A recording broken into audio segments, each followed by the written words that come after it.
The introduction page in the Book of Mormon says, after thousands of years, all were destroyed, except the Lamanites, and they are the principal ancestors of the American Indians. The Lamanites are described by Joseph as ancestors to the Israelites, inhabiting all of North and South America from sea to sea. In the book of Proverbs, we are told every word of God is pure. He is a shield to those who put their trust in him. Do not add to his words, lest he rebuke you, and you be found a liar. If it could be proven absolutely that the American Indians were not descendants of the Lamanites, then Joseph Smith perpetrated a gigantic fraud in the very book he claimed was inspired from God, the Book of Mormon. Well, such irrefutable evidence has been found using one of our strongest technological discoveries, DNA.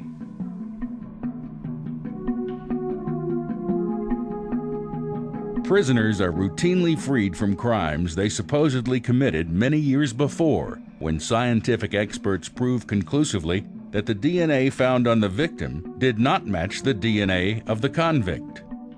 DNA science now allows us to determine the relatedness of different populations around the world.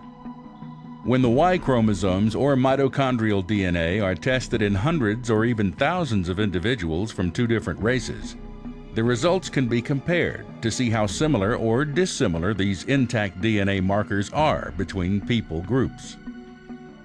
In the Americas, DNA testing of over 5,000 Indians within 150 different tribes has been completed. When the overwhelming evidence was compiled, it was discovered that not one person contained DNA that was of Hebrew descent. The result? Indians were found to be of Asian descent. It's not an issue. The DNA issue of whether Native Americans come from a Hebrew descent is not an issue. Once you get outside of Mormonism, it is not an issue. It is not a debate. Nobody is debating out in the scientific realm of whether or not Native Americans came from Israelites. Nobody, or Middle Easterners, nobody. In order to be a Mormon, one must trust in the stories of Joseph Smith. And if these stories can be proven to have been fabricated or untrue, then the very basis of their faith is erroneous. Modern science has conclusively proven Joseph to be a deceiver in his allegation that the Indians were descendants of the Hebrews. Sadly, this is just one of the many lies fabricated by Joseph Smith.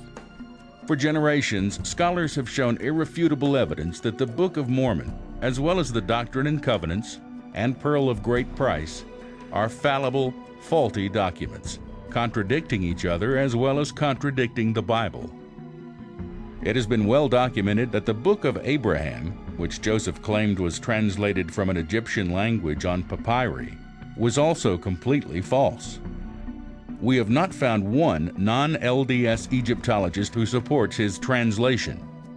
I first became aware that the Book of Abraham had a problem when I'd been studying other Mormon literature and anthropology and realized that the story that Joseph Smith told about it just did not make sense, and it just did not correlate. There were so many other problems with the Book of Mormon and with other claims that Joseph Smith had made that the Book of Abraham seemed fantastic. And it struck me as particularly odd, since Egyptology is such a known science.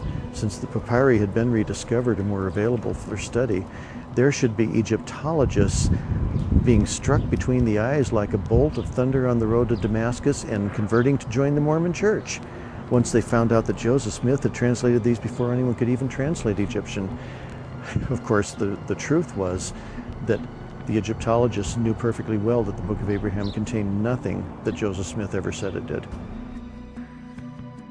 Part of the papyri translated by Joseph allegedly shows a priest about to sacrifice Abraham on an altar. But in reality, it has been discovered that the papyri actually depicts a common funeral text many centuries after Abraham's time. Egyptologists uniformly agree on this conclusion, destroying Joseph Smith's translation of the Book of Abraham. We can only conclude from this evidence that this book was an elaborate fraud by Joseph Smith.